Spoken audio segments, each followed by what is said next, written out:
کہ ان فیصلوں سے کون سی شخصیات متاثر ہوئی ہیں۔ میں حالیہ ایام میں اناؤنس کیے گئے ماتحت عدلیہ کے 2 فیصلوں کی وجہ سے اپنے آپ کو شعبہ قانون سے وابستہ ہونے کی حیثیت سے بہت شرمسار محسوس کرتا ہوں پبلک ایٹ لارج کے سامنے کہ میں کیسے جسٹیفائی کر سکتا ہوں کہ عدلیہ اس قسم کے فیصلے بھی قانون کے نام کے تحت کر سکتی ہے۔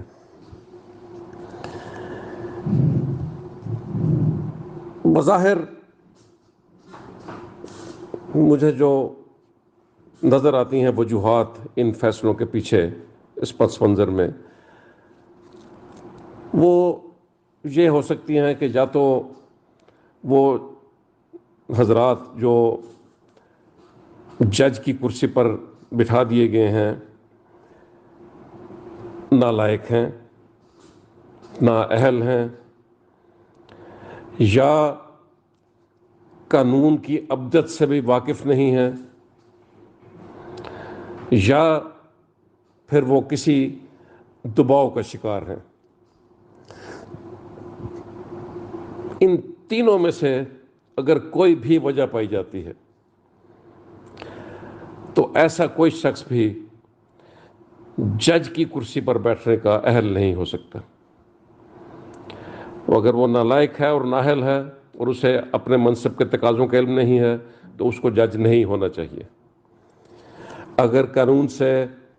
وہ واقف نہیں ہے تو اس کو جج نہیں ہونا چاہیے۔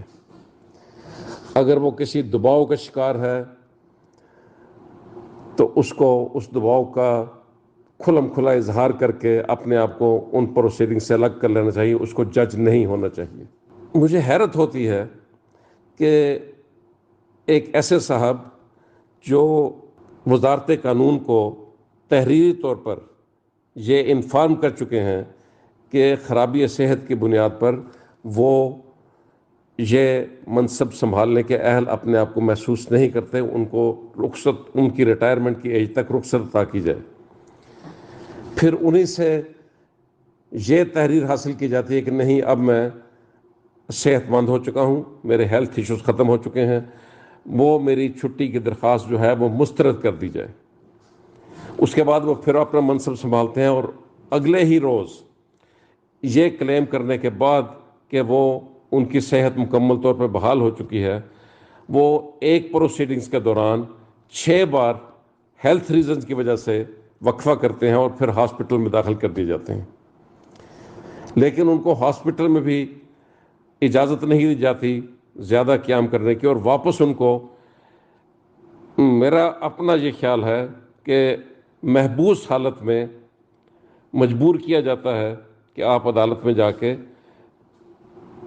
ان فیصلوں کو اناؤنس کریں جو ان کو مہیا کر دیے گئے ہیں۔ اس کو چیک کرنے کے لیے اس قسم کا کوئی سسٹم موجود نہیں ہے جس طرح آرٹیکل 209 کے تحت سپریم کورٹ اور ہائی کورٹ کے ججز کو پروسیڈ کرنے کا ایک باقاعدہ میکنزم موجود ہے۔ آرٹیکل 209 میں کیپیسٹی اینڈ کنڈکٹ آف جج یہ زیر بحث آ سکتا ہے، اور جن وجوہات کی بنیاد پہ کسی سپریم کورٹ یا ہائی کورٹ کے جج کے خلاف پروسیڈ کیا جا سکتا ہے سپریم جوڈیشل کونسل کے ذریعے، وہ ہے کہ if he is incapable of properly performing the duties of his office by reason of physical or mental incapacity۔ یہ جسٹس عباد الرحمان ہیں، یہ دوسرے جج ہیں کہ جنہوں نے استعفیٰ دیا ہے، اور 2 جج ہو چکے ہیں اس وقت تک ہائی کورٹ کے جنہوں نے استعفیٰ دیا ہے۔ سچی بات یہ ہے کہ تکلیف دہ صورتحال، اللہ تعالیٰ ان لوگوں کو جزا دے اور اس کی حفاظت کرے، ان کی استقامت کرے۔ اور جو لوگ اس وقت اس آگ سے کھیل رہے ہیں، وہ ان کو شاید اندازہ نہیں ہے کہ اگر ایک عورت کا تماشا بنایا جا رہا ہے تو کسی کی GOR 1 میں یا